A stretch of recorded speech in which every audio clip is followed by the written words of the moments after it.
সকলে ভালো থাকো, এই আমার প্রার্থনা। জয় মা।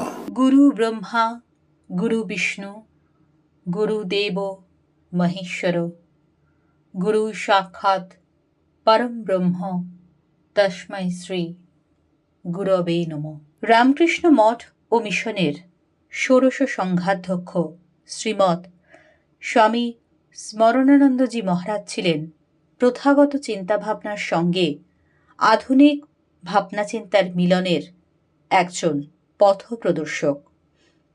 ভারতবর্ষের সংস্কৃতির ভাবধারা প্রতিদিনের জীবনের সঙ্গে ঠাকুর মা স্বামীজির ভাবধারাকে মিলিয়ে দেবার ক্ষেত্রে উল্লেখযোগ্য অবদান রেখে গেছেন তিনি। তিনি সর্বদাই বলতেন, ঠাকুর মা স্বামীজিকে মানুষের মধ্যে ছড়িয়ে দিতে হবে।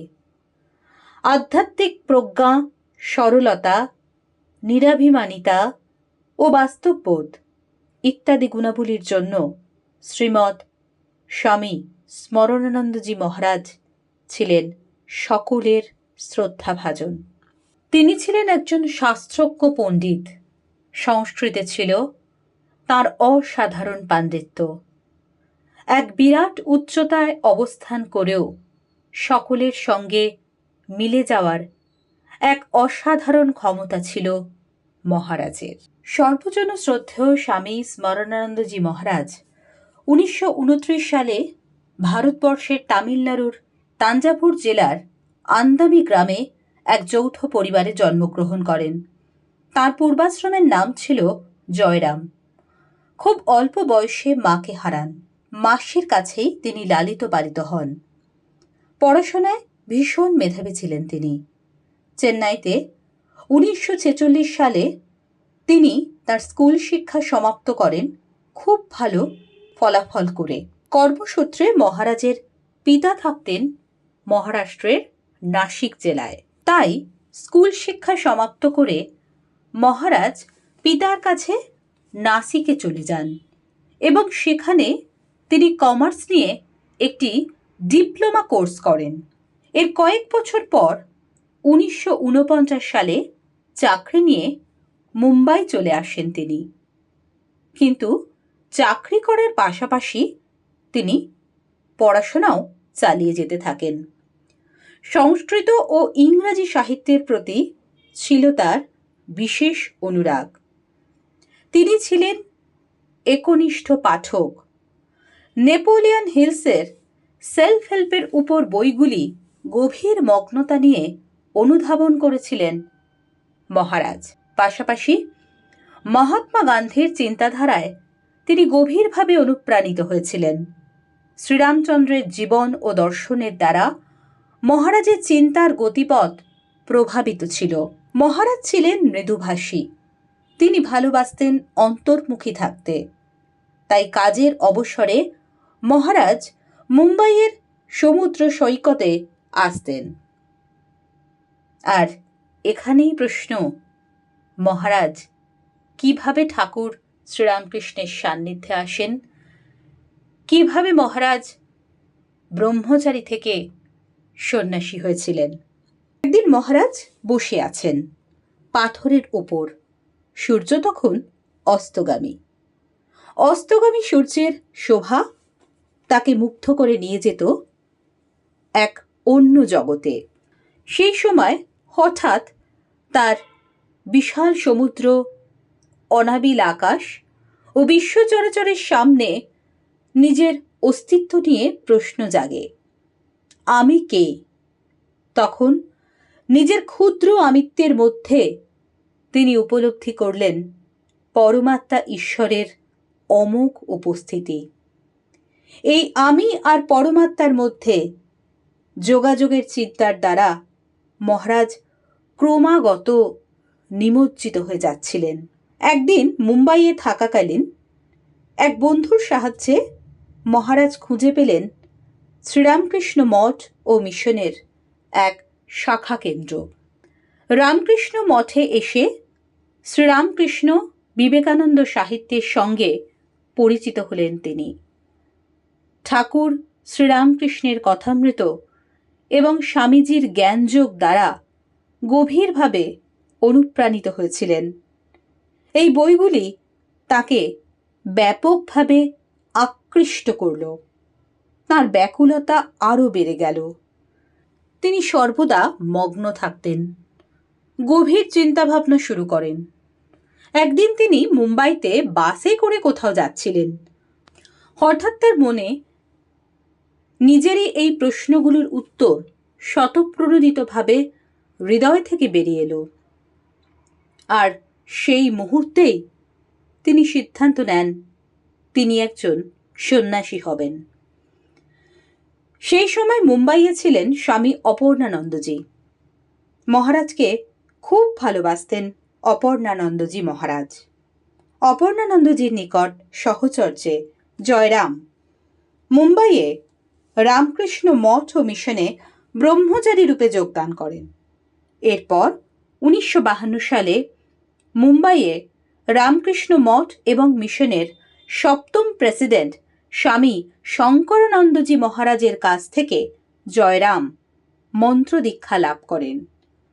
পূজনীয় শঙ্করানন্দজি মহারাজের কাছ থেকে 1956 সালে ব্রহ্মচর্য দীক্ষা ও 1960 সালে সন্ন্যাস দীক্ষাও লাভ করেন তিনি।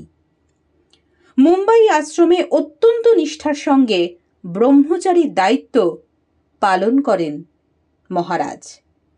সেই সময় ঔরঙ্গাবাদে ব্যাপক খরার প্রাদুর্ভাব হয়।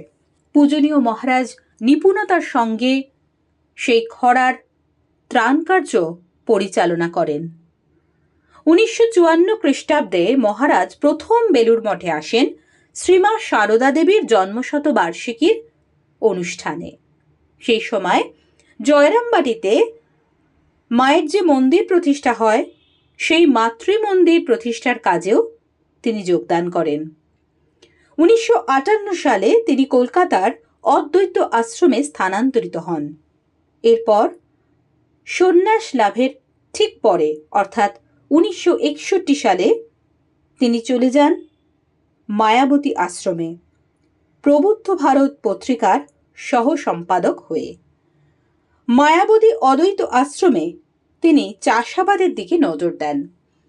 প্রথম তিনি এই মায়াবতী আশ্রমে আপেল চাষের ব্যবস্থা করেন। অদ্বৈত আশ্রমের প্রবুদ্ধ ভারত পত্রিকার মানোন্নয়নে মহারাজের ভূমিকা প্রশংসনীয়।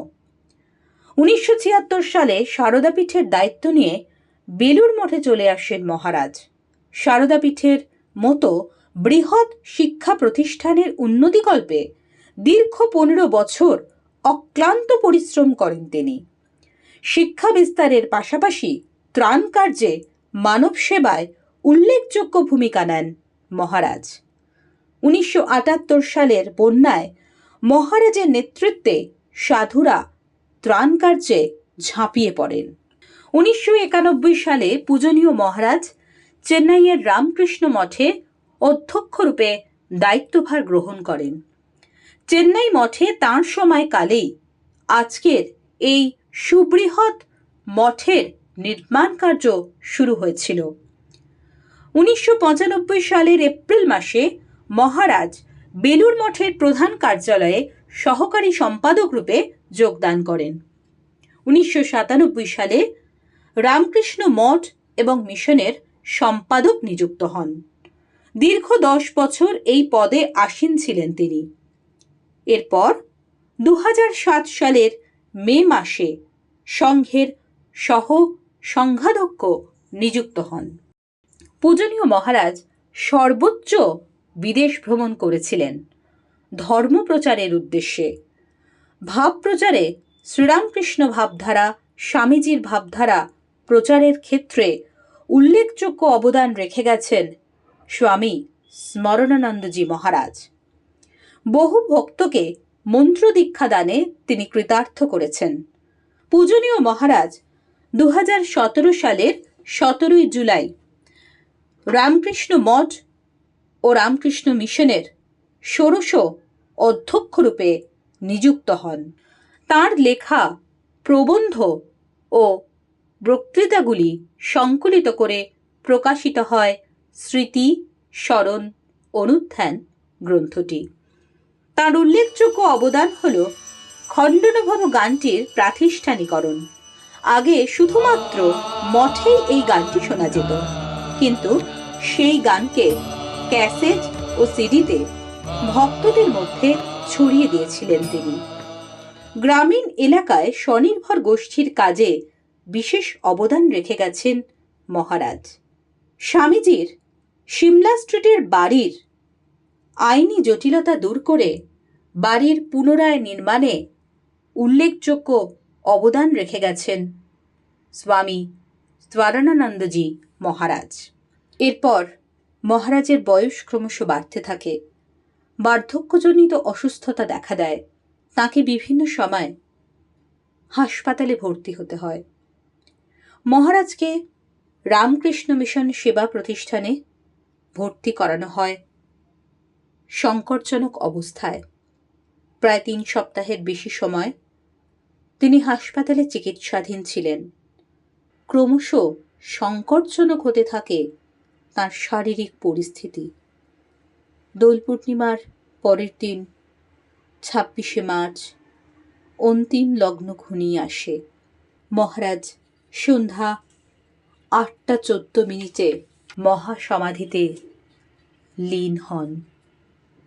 26 তারিখ রাতেই তার নশ্বর দেহ নিয়ে যাওয়া হয় বেলুড় মঠে। এদিন সারা রাত মঠ খোলা থাকে ভক্তদের জন্য।